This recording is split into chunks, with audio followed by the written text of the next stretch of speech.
오늘 말씀 함께 시편 19편 7절부터 14절 그리고 119편 105절부터 107절까지인데요.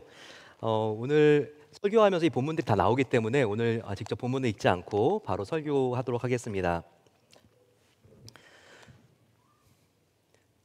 세상의 불확실함이 어느 때보다 더 높아지고 있는 시대인 것을 느낍니다. 지난 수요일 9월 10일이었죠. 얼마나 유타주에서 일어난 사건 때문에 놀라셨습니까? 유타밸리 대학교에서 보수의 아이콘이라고 할 수 있는 찰리 컬크가 정말 괴한에 의해서 연설 도중에 피살이 되었습니다. 가뜩이나 미국의 이념의 대립이 정말 굉장히 이게 지금 심각해지고 있는데 기름을 붓는 것과 같은 사건이었습니다. 또한 네팔에서는 정말 엄청난 사건이 있었죠. SNS 계정을 다 젊은 지세대들한테 차단을 시켰다는 것 때문에 반정부 시위가 일어났습니다.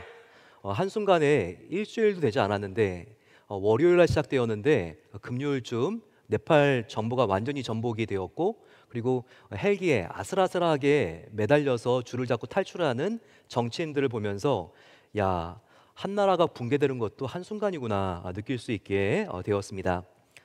저와 여러분들은 어느 때보다 내일을 예측할 수 없는 시대에 살고 있습니다.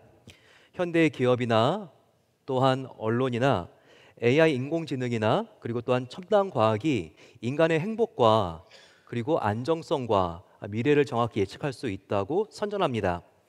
그래서 현대인들은요, 과학을 하나님처럼 숭배하는 것 같습니다. 마치 과학이 우상이 된 시대에 살고 있습니다. 하지만 과학이 발달했을 때 인간 행복을 보장할 수 있다고 우리는 과연 말할 수 있을까요? 과학이 인간의 세큐리티, 안정성을 보장할 수 있다고 말할 수 있을까요? 오히려 과학이 발달할수록 핵폭탄은 우리 인간을 위협하고 있습니다. 또 실험실에서는 전에 없던 코로나 바이러스와 같은 치명적인 바이러스가 만들어지지 않을까라는 생각 때문에 우리는 공포에 떨고 있습니다. 그 결과 인류는 핵폭탄이든 전염병이든 공멸하고 자멸할지 모른다는 잠재적인 공포 속에서 우리는 떨고 있습니다. 또한 AI는요, 수많은 사람의 일자리를 빼앗아 갔습니다. 최근에 졸업한 학생들을 보세요. 오히려 1등할 학생일수록 코딩을 잘하는 학생일수록 더 일자리에 지금 가까이 가기가 힘들고 어렵습니다. 일자리를 다 빼앗아 가고 있죠. 또한 소셜 미디어를 보십시오. 초연결 사회이기 때문에 전쟁, 테러, 사건, 사고가요 실시간으로 계속 가깝게 느껴지고 있습니다. 자려고 해도 쉴 새 없이 스마트폰으로 들어오고 있는 뉴스 때문에 근심과 걱정을 우리는 끊을 수가 없고 멈출 수가 없습니다. 과연 유튜브, 페이스북, 인스타그램, 틱톡 이런 매체들 덕분에 초연결 사회가 된 것이 우리들에게 소속감과 행복감을 더해주고 있을까요? 오히려 이와 같은 초연결 사회는 얼마나 지독하고 얼마나 심각한 관계 분열을 야기하고 있습니까? 우리가 유튜브의 경우만 봐도 그래요. 이 유튜브 보게 되면 알고리즘 때문에 내가 본 거와 유사한 그런 영상들만 옆에 떠 있죠. 정말 이런 알고리즘으로 현대인들은요, 자기가 보고 싶은 것만 보고 자기가 듣고 싶은 것만 듣고 있습니다. 이렇게 되다 보니까 사회가 더 갈기갈기 찢어지고 분열되고 나뉘어지고 있습니다. 그 결과 바깥에 나가서 사람을 만나는 것도 편하지가 않아요. 이 사람이 과연 어떤 생각을 하고 있을까? 우리는 서로를 믿을 수 없고 끊임없이 의심하고 서로를 경계합니다. 이질감과 혐오감 때문에 작은 말다툼에도 화와 분노가 폭발할 수 있고 더 편히 갈라지고 완전히 관계가 별것도 아닌 걸로 찢어지는 경우들이 더 많이 있습니다. 그런데 이 가슴 아픈 현상들, 아이러니하게도요, 인간의 행복을 보장하겠다고 하는 과학의 발달이 가속화될수록 일어나고 있다는 것에 우리는 주의해야 합니다. 우리는 이 사실을 정말 분명히 알아야 돼요. 인간의 의미와 목적보다 과학의 발전 속도가 걷잡을 수 없이 빨라지게 되면요, 과학은 오히려 우리에게 행복을 주는 것이 아니라 우리에게 엄청난 재앙을 몰고 올 수도 있습니다. 과학과 문명은 눈부시게 발달하고 있지만 반대로 실수로 단추 하나 잘못 누르게 되면요, 내 머리 위에 핵폭탄이 떨어지는 시대가 되었습니다.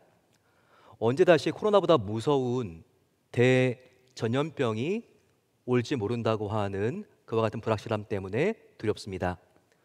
언제 내 이름이 레이오프 대상자의 이름에 올라가 있을지 아무도 모릅니다. 언제 나의 자녀가 학교에서 총기 난사의 희생자가 될지도 정말 모릅니다. 우리는 어느 때보다 불확실한 정말 어두운 시대에 과학이 발전할수록 우리는 노출되어 있다는 거, 정말 우리가 이런 현실을 직시할 수밖에 없는 시대가 되었습니다. 올해가 2025년이 4개월 남았습니다. 그런데 과연 저와 여러분들 올해 연말까지 어떤 일이 일어날지 정확히 예측할 수 있는 사람이 있습니까? 2025년 12월 31일 날 내가 과연 어디에 어떤 모습으로 서 있을까? 정말 저와 여러분들은 알 수가 없습니다. 얼마나 어두운 시대에 우리가 하루하루 또박또박 걸어가고 있습니까? 오늘 성경은요, 특별히 이런 어두운 시대에 우리가 무엇을 향해서 나가야지 방향을 찾을 수 있는지 이것을 우리에게 알려주고 있습니다. 특별히 오늘 성경은 다윗이 쓴 시편을 통해서 이것을 명확하게 우리에게 보여주고 있습니다. 다윗은요, 우리가 하루를 살더라도 간신히 버티며 사는 서바이벌 수준이 아닌 하루를 살더라도 우리가 정말 누리며 살 수 있는 이 리바이벌을 우리가 어떻게 이룰 수 있는지를 알려주고 있어요. 어두운 세상 속에서 서바이벌, 생존을 넘어서 리바이벌, 부흥할 수 있는 방법이 무엇일까요? 바로 그것은 한 걸음 한 걸음씩 빛 대신 하나님의 말씀만을 따라가는 것이라는 것을 오늘 시편은 우리에게 알려줍니다. 111편이 이것을 우리에게 알려주죠. 같이 한번 읽어보겠습니다. 시작. 주의 말씀은 내 발의 등이요 내 길의 빛이니이다. 성경에서 하나님 말씀의 특징을 가장 잘 알려주고 있는 부분이 두 개가 있는데요. 시편 119편, 또 하나는 시편 19편입니다. 외우기 쉽죠? 119에서 앞에 1을 빼면 뭐죠? 19가 남죠. 그렇습니다. 시편 119편, 시편 19편은 율법시라고 해서요, 바로 하나님 말씀 이 율법의 속성, 목적, 기능, 특징들이요 아주 자세하게 나타나 있습니다. 사랑하는 성도 여러분, 한 가지 제가 물어보고 싶은 게 있습니다. 저와 여러분들의 마음에 하나님의 말씀이 크게 울려 퍼질 때가 언제입니까? 정말 잘못되는 거 하나 없이 모든 것이 일사천리로, 그리고 정말 모든 것들이 정말 쉽게 느껴질 때입니까? 아니면 하는 것마다 안 되고 한숨이 나오고 너무나 힘들고 어려울 때입니까? 하나님의 말씀이 언제 나의 내면에 크게 웅장하게 울려 퍼집니까? 후자 쪽이죠. 그렇습니다.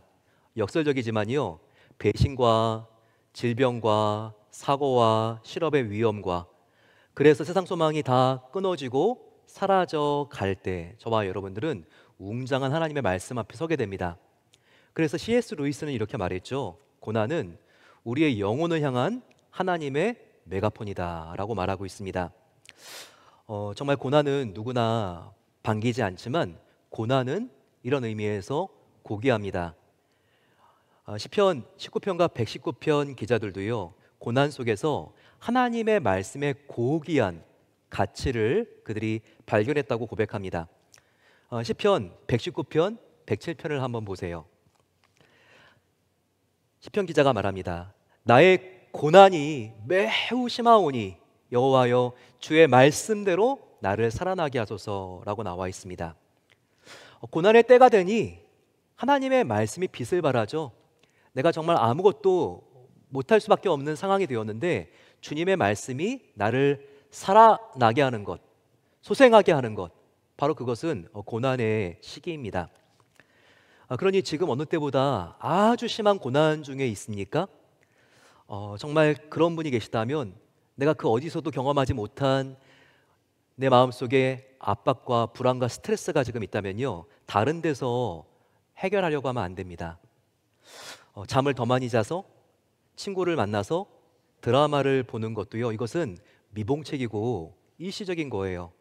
세상의 방법으로 이렇게 하려고 하다 보면요, 더 큰 허무감과 또한 불안감의 후폭풍이 몰아닥친다는 것을 알아야 합니다. 그래서 성도의 고난은요, 궁극적인 탈출구가 있다는 것을 알아야 됩니다. 바로 성도의 고난에 대한 탈출구는요, 오직 하나님의 말씀으로 돌아가는 것뿐이라는 것을 우리는 기억해야 합니다. 왜 그럴까요? 여호와의 말씀은 우리의 영혼을 소생시키기 때문입니다. 갑자기 사람이 쓰러지거나 숨을 쉬지 않을 때 어떻게 하죠? 심폐소생술을 해야 됩니다. 나의 영혼이 정말 지금 지치고 쓰러지고 낙심되었을 때 이것을 해결할 수 있는 방법은요, 하나님의 말씀만이 나의 영혼을 소생시킬 수 있는 힘이라는 것을 믿고 하나님 말씀 앞으로 돌아가는 것입니다. 하나님의 말씀, 이 성경의 가장 중요한 특징은요, 우리가 이 말씀을 읽고 묵상하고 암송하고 이 말씀대로 부족하지만 따라 살려고 할 때 우리의 영혼이 소생된다는 것입니다. 왜 그럴까요? 바로 이 성경 안에는요, 성령 하나님께서 이 안에 넣어주신 놀라운 생명의 에너지가 있기 때문입니다. 말씀을 펴서 읽을 때마다 이와 같은 에너지는 나의 갈급한 영혼 가운데 쏟아져 들어오고 우리는 소생되고 회복될 수 있다는 것입니다. 말씀을 통해서 놀라운 치유와 회복이 가속화된다는 거예요. 저의 아들 민식이가 이제 캘리포니아에 있는 대학으로 들어간 지가 3주가 되었습니다. 처음에 이 아이가 이제 공부를 6개월 만에 시작할 수 있을까 굉장히 많이 염려가 됐어요. 3주 동안 코마, 무의식 상태로 있었기 때문에 특별히 굉장히 기억력이 이렇게 짧아졌습니다. 그래서 단기 기억이 이렇게 굉장히 이렇게 잘 안 되는 것을 느낄 수 있었어요. 그래서 집에서 치료를 받는 동안 엄마하고 매일매일 아침 되면 큐티를 하고 엄마가 말씀 카드를 가지고 엄마는 한국어로 외우고 그리고 민식이는 영어로 외우면서 하루에 한 절씩 계속해서 말씀 암송을 했습니다. 그러면서 지금도 기억력이 완전하진 않지만 기억력이 굉장히 향상되는 것을 우리는 느낄 수가 있었습니다. 민식이를 기숙사에 내려놓고 그리고 왔는데요. 민식이하고 매일매일 이렇게 전화를 합니다. 근데 참 특별한 일이 있었어요. 친구들이 민식이를 만나는 순간 다들 귀신이 아닌가 깜짝깜짝 놀란다는 거예요. 왜냐하면 그 친구들은요, 민식이가 무의식 상태에 있을 때 중환자실에서 깨어나지 못했을 때 그 친구들은 민식이를 보고 여름방학을 맞고 그들은 집에 돌아갔거든요. 근데 이 아이가 캠퍼스를 걸어 다니니까 너무나 놀라는 거예요. 와가지고 너 귀신이 아니냐 이렇게 물어본다는 거예요. 또 손을 다쳐가지고 쿼러 사이즈의 이렇게 흉터가 있습니다. 친구들이 귀신이 아니냐고 물어보면요, 너가 보고 믿지 말고 보지 않고 믿는 자가 복되다고 이렇게 말하면서 그 구멍을 보여준다 그러는데요. 하나님이 나를 이렇게 구원해 주셨다고 캠퍼스에 있는 수많은 정말 도마들을 회신시키는 일에 지금 쓰임 받고 있습니다. 여러분, 그래요. 엄마하고 그 말씀 카드를 가지고 이 말씀을 계속 암송하는 것, 이게 놀랍게 민식이를 수생시키고 그리고 회복되는 것을 느낄 수 있습니다. 왜 그럴까요? 하나님의 말씀은 다르기 때문이죠. 이 말씀은 기록한 분이 인간이 아닙니다. 이 말씀은요, 기록한 분이 누구라고 되어 있습니까? 바로 성령님이라고 되어 있죠. 디모데후서 3장 16절이 이것을 우리에게 알려줍니다. 모든 성경은 하나님의 감동으로 된 것으로 교훈과 책망과 바르게 함과 의로 교육하기에 유익하니 라고 말하고 있습니다. 여기서 말하고 있는 감동은 원어로 호흡이라고 하는 말입니다. 창세기 하나님께서 인간 아담을 창조할 때 이 단어가 사용됐죠. 하나님께서 인간을 흙으로 빚으시고 아담의 코에 무엇을 불었다고 되어 있죠? 생기를 불어넣었다고 되어 있는데, 그랬을 때 아담이 생명이 되고 그리고 생명이 생기게 되었는데, 이때 하나님께서 아담의 코에 주입한 게 생기라는 단어인데, 이 감동이라고 하는 디모데후서 3장 16절과 같은 단어입니다. 그리고 이 감동과 생기는요, 특별히 성령님과 굉장히 유사성이 있습니다. 자, 이게 무엇을 우리에게 시사할까요? 바로 이 성경은 하나님의 감동, 바로 성령님이 기록하셨다는 뜻입니다. 성경의 오리지널 오설, 원저자가 바로 성령님이라는 것이죠. 하지만 성경은요, 성령님이 직접 기록한 게 아니라 인간 저자들을 통해서 기록했다는 것도 우리는 잊지 말아야 합니다. 성경 창세기부터 요한계시록까지는 66권이죠. 그런데 1500년의 기간 동안 40여 명의 저자들이 이 성경 66권을 기록했습니다. 그런데 인간이요, 자기 마음대로 자기 생각대로 이 성경을 기록한 게 아니에요. 성령님이 각각의 저자에게 이 40명의 마음속에 감동을 주셔서, 하나님이 성령으로 감동을 주셔서 자기 뜻이 아니라 자기 기분대로가 아니라 하나님의 뜻대로 기록하도록, 절대 무오하도록 하나님께서 오리로부터 성경을 보호하셨다는 것입니다. 그래서 1000년이 넘는 1500년에 가까운 그 오랜 기간 동안 수십 명이 함께 기록했어도요, 성경은 앞뒤 짝이 딱 맞습니다. 그리고요, 주제의 흐름이 일관적입니다. 근데 이것은 당연한 게 아니라 기적 중의 기적이에요. 한번 생각해 보시기 바랍니다. 40명이 아니라 단 4명이 한 장소에 한 시간에 모여 기록한다 할지라도요, 이 성경처럼 1200페이지 정도 되거든요. 이 정도의 분량을 쓴다고 생각해 보세요.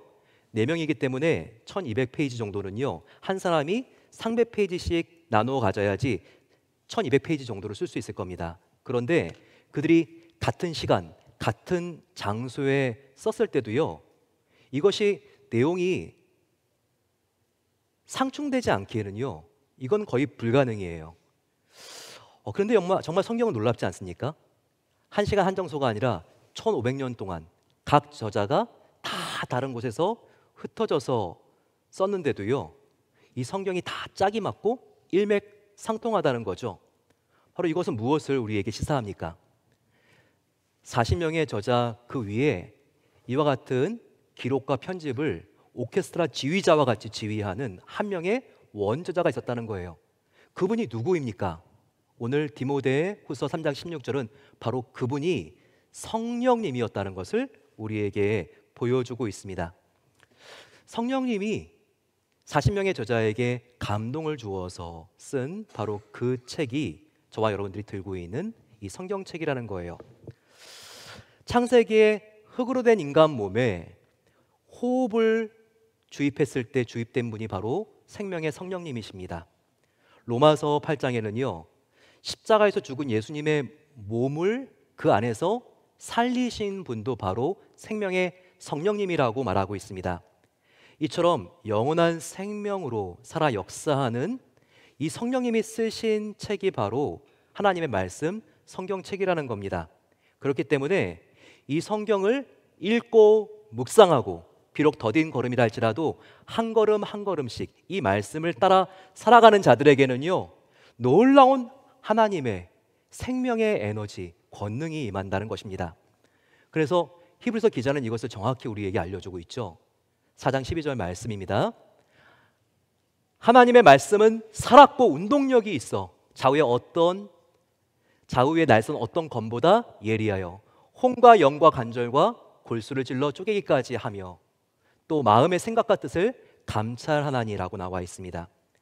말씀은요, 살았고 운동력이 있다는 거예요. 꿈틀꿈틀한다는 거예요. 생명력이 있다는 거예요. 왜냐하면 말씀 안에, 성경 안에 살아계신 성령님이 계시기 때문에 그렇다는 것이죠. 따라서 저와 여러분들 이 말씀을 펴서 읽고 암송하고 이 말씀을 따라 살아갈 때 저와 여러분들의 메마른 마음에는 하나님의 놀라운 약동하는 생명이 쏟아지기 시작합니다. 활력이 생기고요, 우울증에서 벗어날 수 있고요, 우리의 영혼이 다시 소생할 수 있습니다. 바로 하나님의 말씀 속에 이런 우리를 소생시키는 능력이 있는 것을 믿고 이 말씀을 통해 하루하루를 견디는 차원이 아니라 부응하는 차원, 바로 그와 같은 놀라운 회복이 일어나는 가을 되시기를 소망합니다. 세 번째, 하나님 말씀은 어떤 특징이 있을까요? 하나님의 말씀 안에는요, 영원한 사랑과 진리가 있습니다. 먼저 성경 안에는요, 시작부터 마지막까지가 다 하나님의 러브 스토리라는 것을 우리가 기억해야 됩니다. 죄된 인간을 살려내시기 위한 하나님의 사랑의 이야기가 성경의 처음부터 마지막까지 기록되어 있습니다. 따라서 하나님의 말씀은 사랑이기 때문에요. 우리가 이 말씀을 붙잡고 이 말씀을 따라가면요, 우리는 하나님께로 더 가까이 인도됩니다. 왜냐하면 이 성경은 사랑의 하나님께 우리를 인도하고 하나님과 더욱더 깊은 사랑을 나눌 수 있는 사귐으로 안내하기 때문입니다. 또한 이 말씀은요, 진리입니다. 그래서 진리의 말씀은 우리에게 죄를 깨닫게 하고 그 죄를 회개할 수 있게 합니다. 이것을 알았던 시편 19편 기자 오늘 12절과 13절에서 이렇게 말하고 있습니다. 자기의 허물을 능히 깨닫는 자가 누구리요? 주의 말씀으로 나를 숨은 허물에서 벗어나게 하소서. 또 주의 말씀으로 주의 종에게 고의로 죄를 짓지 말게 하사 그 죄가 나를 주장하지 못하게 하소서. 그리하면 내가 정직하여 큰 죄가에서 벗어나겠나이다. 이렇게 고백하고 있습니다. 바로 하나님 말씀은요, 우리 안에 있는 죄를 내가 보게 하고 그 죄를 용서의 십자가로 가져가서 회개하게 하는 능력이라는 겁니다. 우리가 그저께부터 오늘 4시까지 이제 진행되고 있는 오레곤 밴쿠버 선교 대회가 있습니다. 강사 중에 한 분이요, 최복희 이사장인데요, 최복희 선교사님입니다. 근데 이분이 우리 성도를 특별히 장갑으로 비유한 부분이 아주 특별했습니다. 장갑을 사용해 보시면 우리가 이 장갑을 사용하는 사람에게 가장 좋은 바로 이 장갑의 특징이 무엇인지 이것을 알 수 있습니다. 이 최복희 선교사님은요, 장갑을 사용해 보면서 하나님은 어떤 장갑, 어떤 성도를 더 기뻐하시는가, 이것을 발견했다고 합니다. 주인이 장갑을 잘 사용하려고 하면요, 손과 장갑이 밀착되어야 됩니다. 즉 장갑이 손에 딱 붙어야지 이 장갑 주인이 장갑을 잘 사용할 수 있다는 거죠. 특히 외과 의사가 수술을 할 때 장갑이 손보다 크거나 작을 때, 혹은 장갑과 손 사이에 공기가 들어가서 부풀어 오르게 되면요, 매우 불편하게 되고 수술이 굉장히 위험해질 수가 있습니다. 두 번째, 장갑은요, 멸균이 되었는지가 아주 중요합니다. 수술할 때 더러운 장갑은 도움이 되기는커녕 오히려 매우 위험할 수 있기 때문입니다. 그래서 하나님이요, 우리의 인생을 장갑처럼 끼고 마음껏 저와 여러분들을 사용하기 위해서는요, 그분과 더욱더 우리가 밀착되어야 되는 거예요. 그리고 우리가 멸균되어 있는 게 하나님이 마음껏 장갑 같은 우리를 쓰시는 데 중요한 조건인 것을 알아야 합니다. 근데 무엇이 우리가 하나님과 더욱더 밀착될 수 있도록 도와주고 무엇이 우리를 멸균할 수 있도록 도와주죠? 무엇이 죄로부터 저와 여러분들이 더 멀어지고 하나님과 가까워질 수 있도록 도와주죠? 바로 하나님의 생명의 말씀이라는 것입니다. 이 말씀이 저와 여러분들, 하나님께서 정말 이 장갑 같은 저와 여러분들을 마음껏 쓰실 때 이 말씀이 하나님과 더욱더 가까이 우리가 밀착될 수 있도록 도와주고, 이 말씀이 우리가 더욱더 죄로부터 떠나 거룩한 하나님과 가까이 있을 수 있도록, 멸균할 수 있도록 도와준다는 것이죠. 네 번째, 하나님의 말씀은요, 성도의 앞길을 인도합니다. 시편 119편 105절을 보게 되면요, 주의 말씀은 내 발의 등이요 내 길의 빛이라고 나와 있습니다. 근데 원어로 보게 되면요, 이게 어떤 지금 묘사를 하는 것인지가 훨씬 더 생생하게 나와 있습니다. 주의 말씀은 내 발에라고 하는데, 여기 발은요, 바로 이게 복수가 아니라 단수예요. 이 발이 두 개잖아요. 근데 여기서 말하는 발은 히브리어로 레겔이라고 하는 말인데요, 이것은 단수입니다. 즉 한 발자국, 즉 한 걸음을 의미하는 거예요. 즉 여기서 주의 말씀은 내 발이라고 되어 있는데, 이 발의 의미는 날마다라고 하는 의미인데 everyday라기보다는요 each day예요.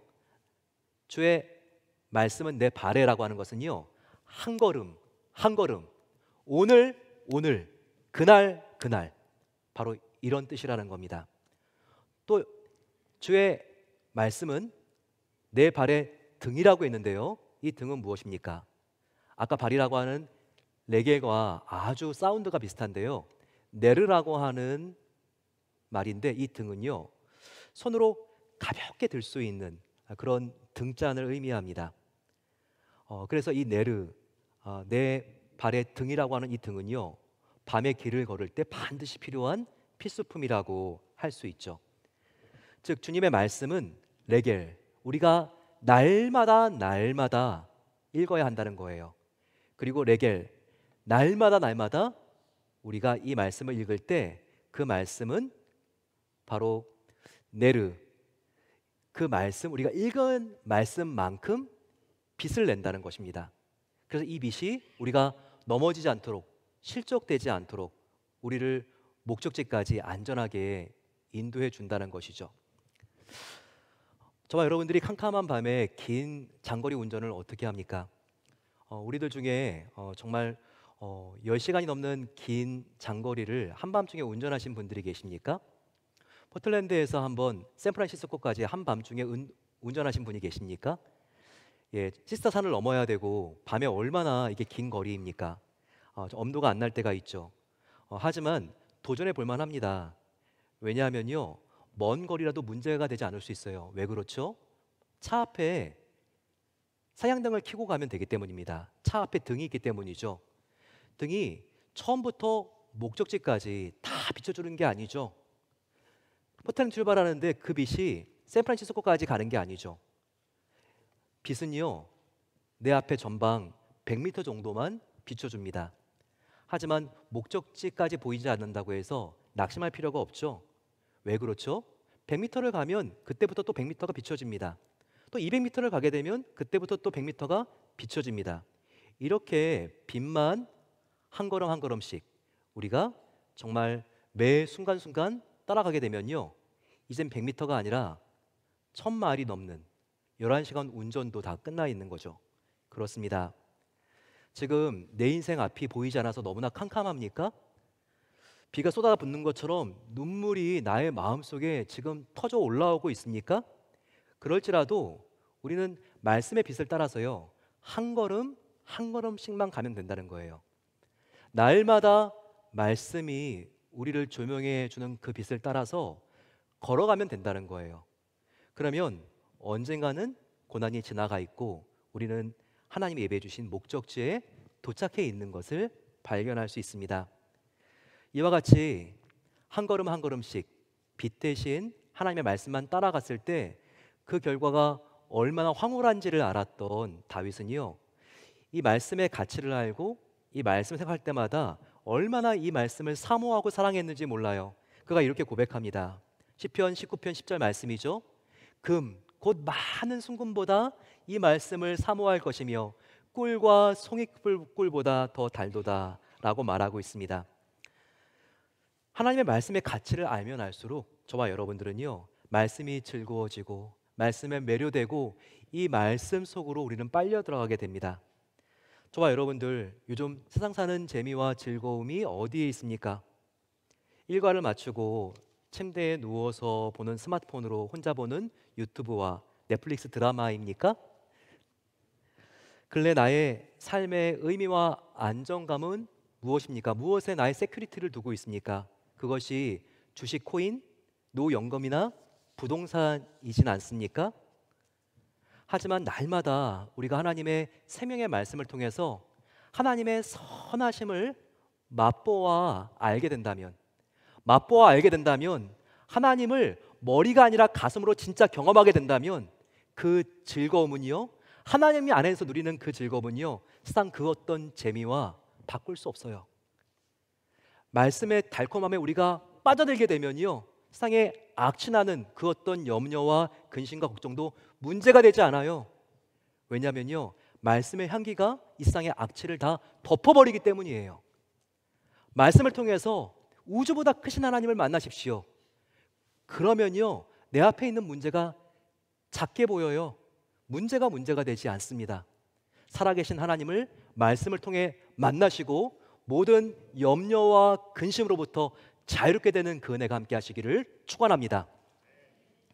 이렇게 생명의 말씀이 주는 가치와 기쁨과 즐거움을 알기 때문에 다윗은요, 그 말씀을 묵상하고 더 깊이 암송했어요. 19장 14절에 그가 이렇게 말하고 있죠.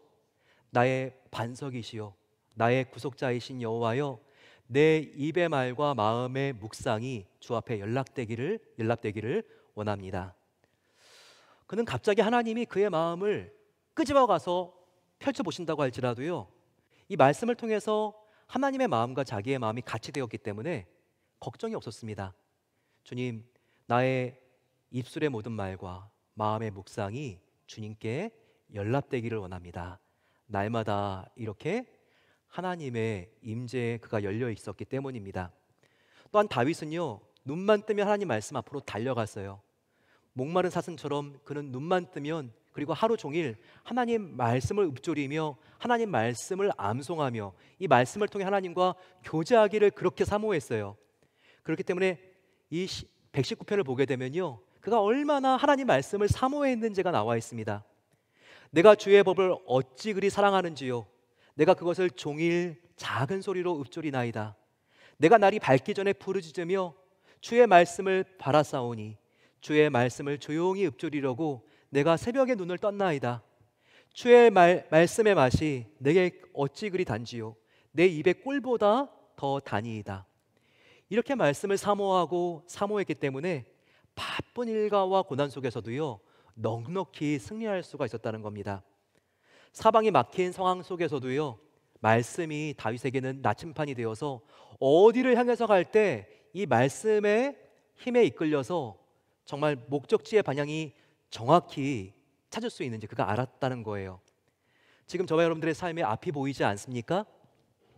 시간이 없다고 하나님 말씀을 읽지 않거나 성경 공부를 이럴수록 하지 않는 것이 아니라 이럴 때일수록 하나님의 말씀에 더욱더 가까이 가는 선택을 하세요. 집에 가장 잘 보이는 곳에 성경을 펴놓으세요. 자기 전에 일어나서 스마트폰을 향해서 달려가는 것이 아니라 말씀 앞으로 달려가셔야 돼요. 스마트폰의 뉴스와 소셜미디어와 계속해서 나한테 들어오는 문자 메시지는 결코 우리를 변화시킬 수 없어요.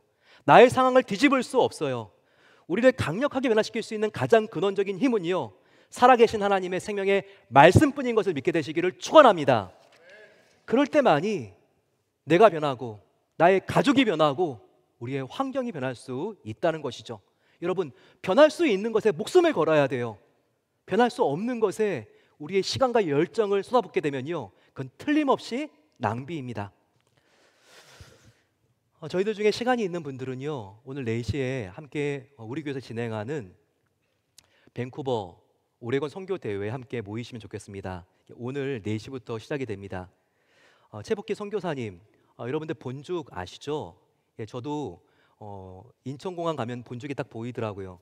그리고 본죽이 어디 많이 있죠? 한국 같은 데서 건강검진 하게 되면요, 쿠폰을 주죠. 그러면 항상 그 병원 1층 같은 데 본죽이 있더라고요. 예, 저도 몰랐는데 한국에, 그리고 전 해외적으로 2,500개 정도의 가맹점이 있다고 합니다. 근데 오래된 회사가 아니에요. 2002년 한국 올림픽 할 때 처음으로 세워져서요, 20년이 조금 지난 회사입니다. 그런데 이 회사의 11조로 해외 선교를 해가지고요, 정말 많은 사람들이 도움을 얻고 있습니다. 30개가 넘는 그런 선교지 지역들, 특별히 무슬림 국가나 사회주의 국가에는요, 종교 비자로 선교사님들이 갈 수가 없죠. 예, 그래서 이 본죽을 통해서 사업자 비자를 발급받아서 이 선교사님들이 그 지역에 합법적으로 거주할 수 있도록 돕는 일들을 하고 있습니다. 또 MK 선교사 자녀들을 위한 학교들을 짓는 일에 쓰임 받고 있는 기업입니다.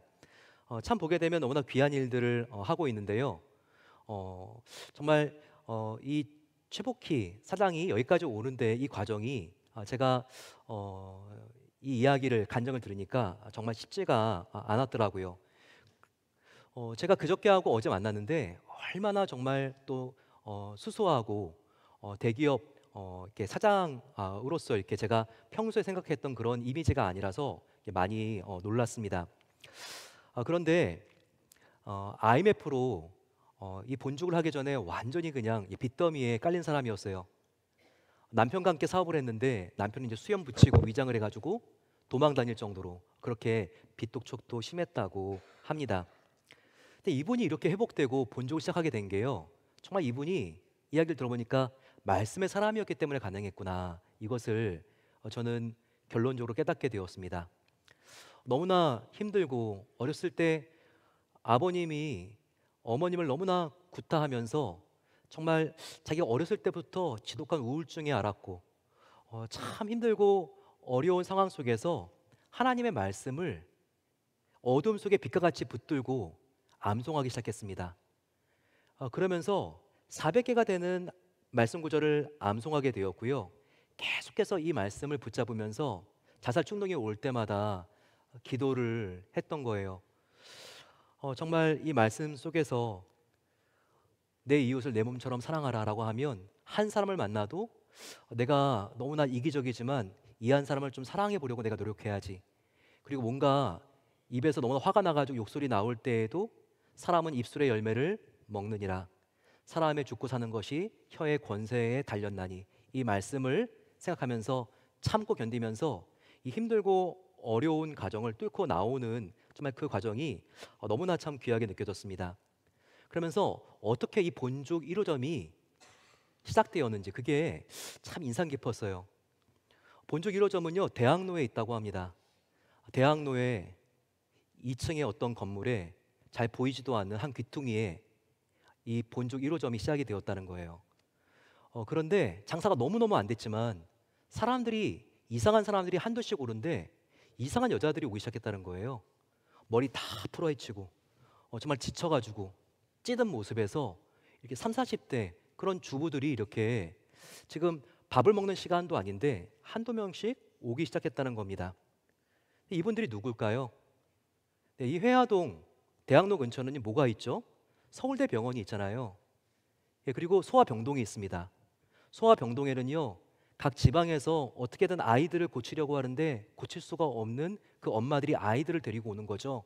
아이들이 어리지만 백혈병 그리고 소아암에 걸려가지고요 밤을 새고 이 아이를 간병했던 그 엄마들. 아이가 이렇게 아프게 되면요 화장이 뭡니까? 머리는 다 풀어헤치고 그렇게 지쳐가지고요 어디 지금 시간은 지났는데 연 가게는 없나 하다가 이렇게 지금 2층이라도 찾아 올라오는 거예요. 그런데 이 최복희 사장은요 아이가 3명인데 둘째 아이가 장애가 있다고 합니다. 너무나 어렸을 때 아파가지고 이 엄마들이 이렇게 아이들을 간병하다가 지쳐서 이렇게 낮에 왔는데 그 아이들에게 그리고 이 엄마에게 다 자연스럽게 다가갈 수밖에 없다고 해요. 오늘 묵상한 말씀이 내 이웃을 내 몸처럼 사랑하라는 말씀인데 이 말씀을 붙들고 또 내 마음속에 나의 자녀도 그렇기 때문에 공감하는 마음이 이렇게 지금 가득하고 다가가면서 어떻게 말을 하려고 하지 않았는데 저절로 입이 열리면서 어제 몇 시간 주무셨어요? 애가 지금 몇 살이죠? 어디가 아픈가요? 이렇게 함께 울어주고 기도해주기 시작했다고 합니다. 지금 배가 고프시군요. 여기 지금 죽이 우리 집의 메뉴인데 소금을 빼드릴까요? 소금 반만 넣어드릴까요? 곱게 갈아드릴까요? 반만 갈아드릴까요? 그리고 2개로 나눠서 싸드릴까요? 3개로 나눠서 지금 남았는데 이 밥을 싸드릴까요? 힘이 없어서 지금 죽도 못 먹는다고요? 우리 가게에 흰죽은 원래 메뉴에 없지만 그럼 흰죽을 써줄까요? 흰죽도 못 먹겠어요? 그러면 내가 갈아서 미음으로 해줄까요? 그런데 여러분 이와 같은 서울대 병원 소아학과는요 정말 전국에서 다 올라오잖아요. 이렇게 따뜻하게 한 그릇 한 그릇 어머니의 마음으로 섬기고 대접하는 사람이 있다는 이런 소식을 듣고요 정말 고객이 한 명 두씩 늘어나기 시작하고 그리고 어느 순간이 넘어지니까 정말 계단까지 줄을 서가지고 사람이 들어설 수가 없고 줄이 2줄인데 한 줄은 손님들 한 줄은 이와 같은 가게를 하고 싶은 가맹점을 하기를 원하는 신청자들. 그러면서 20년 만에 2,500개가 넘는 그와 같은 놀라운 성장이 있었다는 거죠. 여러분 저는 그저께 이 간증을 이번 집회에 가서 들으면서요 하나님 말씀으로 앞이 보이지 않지만 정말 이 빛이 비춰주는 만큼 한 걸음 한 걸음 이 말씀대로 이 땅과 타협하지 않고 우리가 살았을 때 해결되지 못할 문제는 없구나 이것을 배웠습니다. 여러분 주의 말씀은 내 발의 등이요 내 길에 빛이 되는 것을 믿게 되시기를 축원합니다. 아무리 힘들고 어렵다 할지라도 저희를 빛 대신 주님만을 따라가면 빛을 이긴 어두움은 없는 것입니다.